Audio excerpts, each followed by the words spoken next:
नमस्कार दोस्तों, welcome back to my YouTube channel. हम लोग स्टडी कर रहे हैं इंग्लिश ग्रामर का most important topic functional approach. Functional approach का ये सेकंड वीडियो है। अगर आपने फर्स्ट वीडियो नहीं देखा है तो मैं आपसे रिक्वेस्ट करूँगा कि पहले आप फर्स्ट वीडियो देखें। पहले लेक्चर में मैंने आपसे बात किया था सॉल्विंग रिजल्ट के बारे में। आज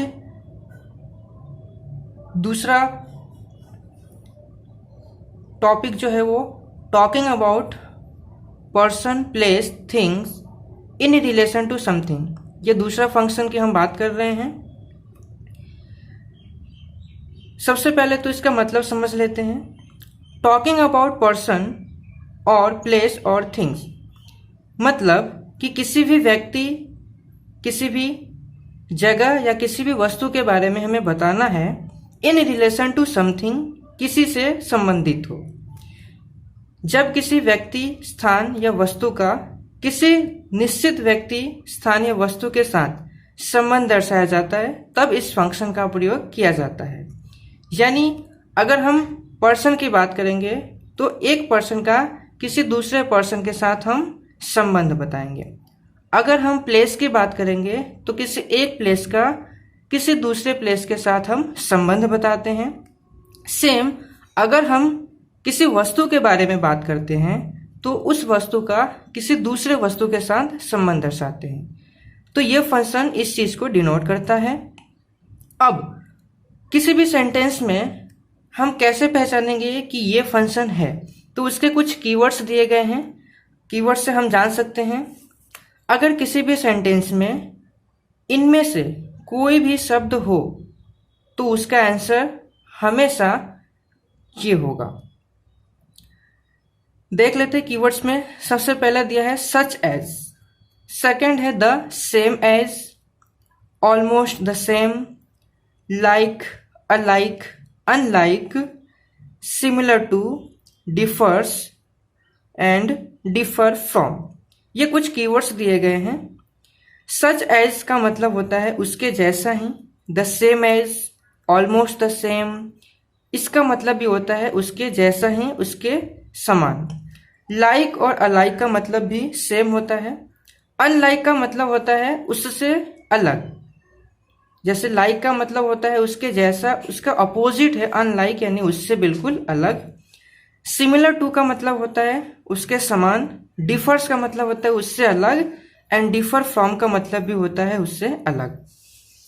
तो हम यहाँ पे दोनों तरीके से दर्शा सकते हैं, उसके समान और उससे अलग। कुछ एग्जाम्पल लेकर के हम समझ सकते हैं। जैसे यहाँ पे एग्जाम्पल दिया है I have the same book as you have. अब हम कैसे पहचानेंगे, तो देखिए यहाँ पे द सेम वर्ड दिया हुआ है। तो द सेम वर्ड दिया है, इसका मतलब कि ये कौन से फंक्शन को डिनोट करता है, टॉकिंग अबाउट थिंग। क्योंकि बुक के बारे में बात हुई है तो यहाँ पे हो जाएगा talking about thing in relation to something. मेरे पास वैसी ही बुक है एज यू हैव, जैसा कि तुम्हारे पास है। सेकेंड एग्जाम्पल है food of this hotel is differ from the Taj hotel. इस होटल का खाना जो है अलग है किससे, ताज होटल से। इस होटल का खाना ताज होटल से अलग है। तो यहाँ पे डिफर्स फ्रॉम का यूज किया गया है। तो ये वर्ड भी क्या डिनोट करता है, talking about person, place, thing in relation to something. Hotel की बात की गई है यहाँ पे। थर्ड जो है वो है अनलाइक नाना, नानी इज वेरी काम। अनलाइक यानी उससे अलग, नाना से बिल्कुल अलग। नानी इज वेरी काम, नानी बहुत ही शांत है। इसका मतलब कि नाना शांत नहीं है।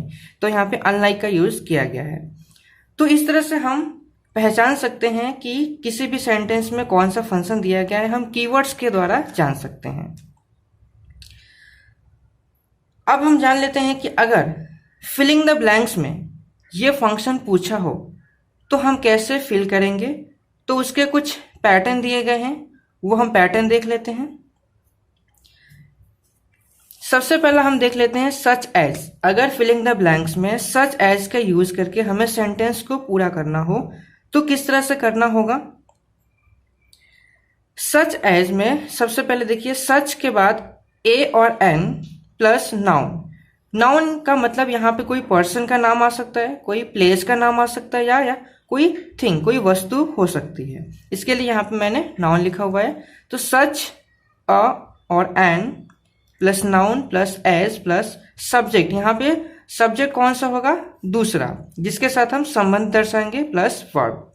तो सिंपल सा पैटर्न है, such a an plus noun plus as, such as हो जाएगा, उसके बाद में सब्जेक्ट प्लस वर्ब। यहाँ पे जो नाउन होगा उसका हमें किसी से संबंध बताना होगा दूसरे सब्जेक्ट के साथ में। देख लेते हैं हम कैसे करना है इसको। I bought such a car. यहाँ पे मान लीजिए कि सेंटेंस में इतना लिख के दिया हो, I bought such a car, उसके बाद डैश डैश दिया हो, तो सच के बाद क्या यूज करेंगे हम? एज यूज करेंगे, क्योंकि यहाँ पे सच के बाद ये ऑलरेडी दिया हुआ है और नाउन यानी कि कार भी दिया हुआ है। तो हम क्या यूज करेंगे? एज। उसके बाद हम सेंटेंस को पूरा कर सकते हैं कि मैंने वैसे ही कार खरीदी जैसा कि तुम्हारे पास है। दूसरा एग्जाम्पल देखते हैं। Mister Vyas is such an honest teacher dash. ये फिलिंग द ब्लैंक्स पूछा गया है कि मिस्टर व्यास ऐसे ऑनेस्ट टीचर हैं। यहाँ पे देखिए सच लिखा हुआ है, उसके बाद एन और ऑनेस्ट टीचर ये नाउन है। तो इसके बाद हम क्या यूज करेंगे? एज यूज करेंगे। सच के बाद एज आता है। मिस्टर व्यास ऐसे ऑनेस्ट टीचर हैं एज एवरीबडी लाइक्स हिम, सभी लोग उन्हें पसंद करते हैं। ये हम मन से बना के लिख सकते हैं। तो ये था सच एज से हमें वाक्य को पूरा करना। अब हम बात करते हैं दूसरा जो वर्ड है, the same as. The same as से हमें कैसे सेंटेंस को कंप्लीट करना है, तो उसका भी स्ट्रक्चर सेम है। The same plus noun, noun में यहाँ पे पर्सन, प्लेस और थिंग किसी का भी नाम हो सकता है, प्लस एज प्लस सब्जेक्ट और वर्ब। तो सच एज जैसा ही ये स्ट्रक्चर है। देख लेते हैं इसको हम एग्जाम्पल से। Seema got the same award dash. इस तरह से हमें अगर क्वेश्चन में दिया हो तो कैसे करेंगे? सीमा गॉट द सेम अवार्ड, सीमा को वैसा ही अवार्ड मिला या सीमा ने वैसा ही अवार्ड प्राप्त किया। तो सेम के बाद क्या होता है? एज। जैसा सलोनी रिसीव्ड लास्ट ईयर, जैसा कि लास्ट ईयर सलोनी को मिला था। सीमा को वैसा ही अवार्ड मिला जैसा कि सलोनी को लास्ट ईयर मिला था। इस तरह से हमें वाक्य को कंप्लीट करना है। दूसरा इसी का एग्जाम्पल देख लेते हैं। Is it the same car, क्या वही कार है? Is it the same car, तो सेम के बाद क्या आएगा? एज आएगा। यट फिलिंग द ब्लैंक्स में हमें कंप्लीट करना है। सेम दिया हुआ है तो इसके बाद क्या आना चाहिए? एज आना चाहिए। तो is it the same car, क्या यह वही कार है? As you are talking about, जिसके बारे में तुम बात कर रहे हो। क्या यह वही कार है जिसके बारे में तुम बात कर रहे हो? ठीक है, तो ये दो हो गए, सच एज और सेम एज। नेक्स्ट हम देखते हैं थर्ड जो वर्ड है वो है लाइक। अगर लाइक से पूछा हो सेंटेंस तो उसको कैसे फिल करना है देख लेते हैं। लाइक कृष्णा, कृष्णा जैसा ही। तो हम कोई भी सेंटेंस इसमें लिख करके कंप्लीट कर सकते हैं। कृष्णा के जैसा ही, like Krishna Shyam is also an intelligent person, Krishna के जैसे श्याम ही एक इंटेलिजेंट पर्सन है। ठीक है, अगर अनलाइक दिया हो, अनलाइक सोहन, सोहन से अलग, यानी सोहन के जैसा नहीं होना चाहिए, सोहन से अलग। Suresh speaks English very fluently, Suresh जो है वो इंग्लिश बहुत ही फ्लुएंटली बोलता है, यानी कि सोहन उसके जैसा नहीं बोलता, क्योंकि यहाँ पे अनलाइक है। अनलाइक क्या करता है? ऑपोजिट दर्शाता है। लाइक का ऑपोजिट अनलाइक है। Next, my voice is similar. अगर सिमिलर दिया है तो सिमिलर के बाद में हम टू का यूज करते हैं। तो खाली जगह को कैसे पूरा करेंगे? तो माई वॉइस इज सिमिलर, मेरी जो वॉइस है वो सिमिलर है, किसके समान है? To the voice of Udit Narayan. तो मैंने यहाँ पे टू यूज करके कंप्लीट किया है कि मेरी जो वॉइस है वो उदित नारायण की वॉइस जैसी ही है। नेक्स्ट एग्जाम्पल और देख लेते हैं।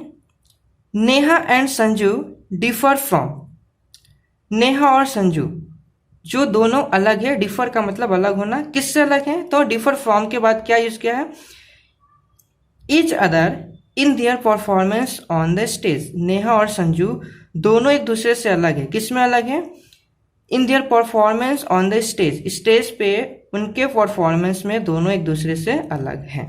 ठीक है, तो इस तरह से हम वाक्य को कंप्लीट कर सकते हैं। एक और लास्ट एग्जांपल देख लेते हैं। शिवानी डिफर्स,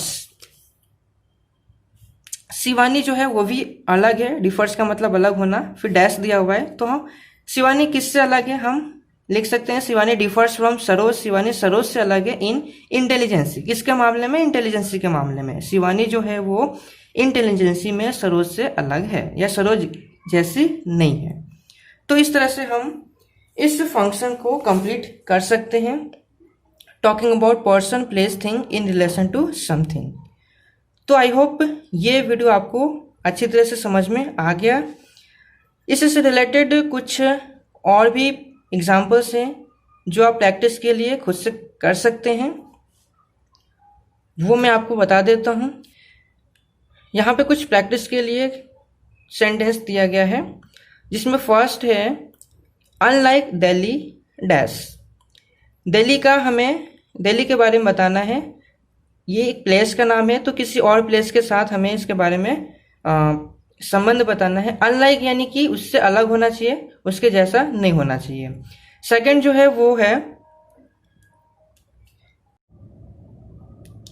सेकंड सेंटेंस है Reshma lifestyle is almost dash. Reshma की जो लाइफस्टाइल है लगभग, ऑलमोस्ट के बाद क्या आएगा, सेम आएगा।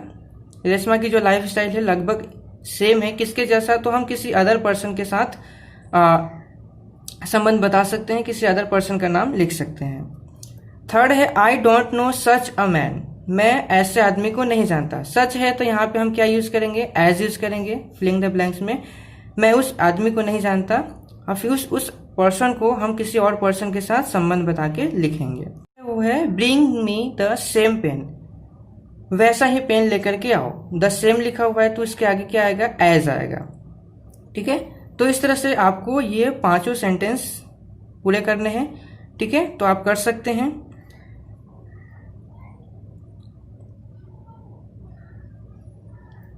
तो आई होप ये वीडियो आपको पूरी तरह से समझ में आ गया होगा।